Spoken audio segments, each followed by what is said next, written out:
Hoy nos vamos a sumergir en una de las joyas más rompedoras de la literatura española. Hablamos de la vida de Lazarillo de Tormes y de sus fortunas y adversidades. Mirad, se publicó de forma anónima allá por 1554, y esta pequeña novela de verdad lo cambió absolutamente todo. Dio el pistoletazo de salida a un género literario completamente nuevo y nos presentó a uno de los primeros antihéroes de la historia.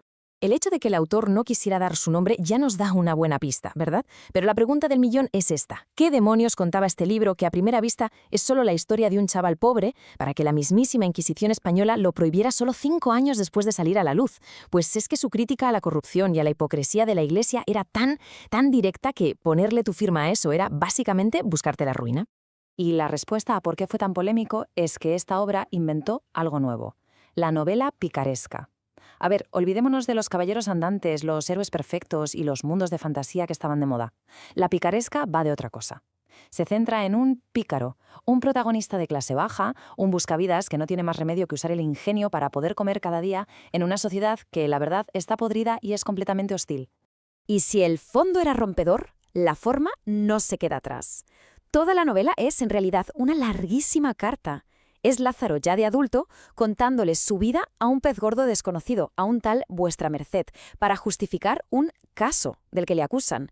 Y esto es clave porque nos convierte a nosotros, los lectores, en una especie de jurado. Todo lo que leemos es su versión de la historia, su defensa, así que todo el rato nos estamos preguntando, ¿nos está contando la verdad o nos está manipulando para que le tengamos lástima? Bueno, pues vamos al lío. Viajemos al principio de todo, a ese momento en que un niño inocente aprende a la fuerza las lecciones más duras de la vida, la crueldad del mundo y la astucia que necesitas para sobrevivir en él. Lázaro nos cuenta de dónde viene, con una ironía finísima. Su apellido, de Tormes, suena a título de noble, ¿a que sí?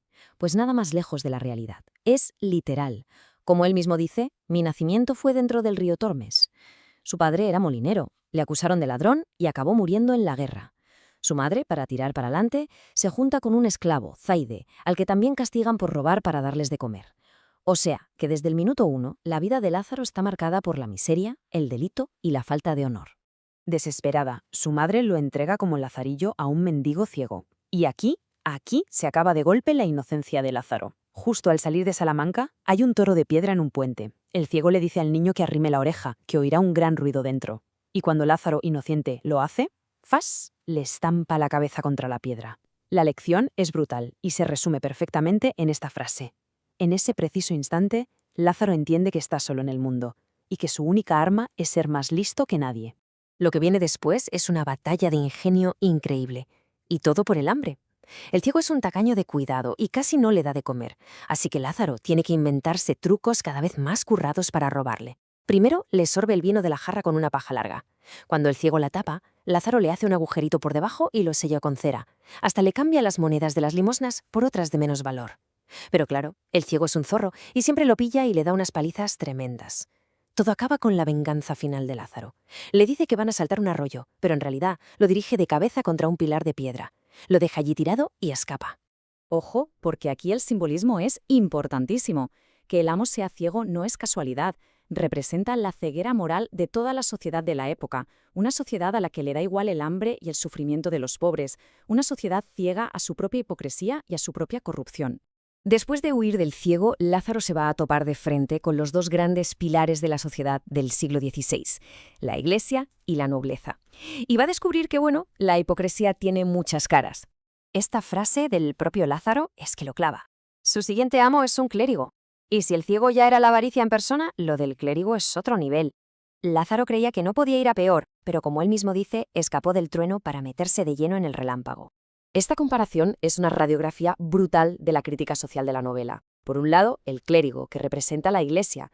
Su vicio es la avaricia. Va por ahí predicando caridad, pero tiene el pan de la misa guardado bajo 7 llaves en un baúl y mata de hambre a Lázaro. Por otro lado, su tercer amo, el escudero, que es el retrato de la nobleza. Su problema es la falsa honra, el aparentar. Se pasea por la calle todo elegante, pero en su casa no hay ni para un trozo de pan. Prefiere morirse de hambre antes que admitir que es pobre o, por supuesto, trabajar. La ironía es tremenda. Acaba siendo Lázaro, el niño sirviente, el que tiene que salir a mendigar para poder alimentar a su propio amo. El mundo al revés. Entonces, ¿cómo sale Lázaro de este bucle de miseria? Pues poco a poco, pasando por nuevos amos, empieza a escalar socialmente. Pero claro, este ascenso hacia el éxito, como veremos, va a exigirle un peaje moral muy, muy alto. Su viaje sigue con una galería de personajes que no tienen desperdicio. Pasa por un fraile que le regala sus primeros zapatos, pero del que Lázaro huye por otras cosillas que no digo. Luego un buldero, que es un estafador profesional que vende bulas falsas montando teatrillos y milagros falsos. Después, un capellán le da su primer trabajo pagado, de aguador. Por fin, Lázaro gana su propio dinero. Y así llega a su último amo, el arcipreste de San Salvador. Y aquí, por fin, llegamos al final del viaje, y al famoso caso que le estaba contando a vuestra merced. El arcipreste le consigue un puesto de funcionario, de pregonero. Lázaro alcanza la estabilidad que ha buscado toda su vida. Tiene trabajo, casa, y el arcipreste le propone casarse con una criada suya. Pero todo tiene un precio. El rumor en toda la ciudad es que esa criada es la amante del arcipreste, y Lázaro, conscientemente, decide mirar para otro lado.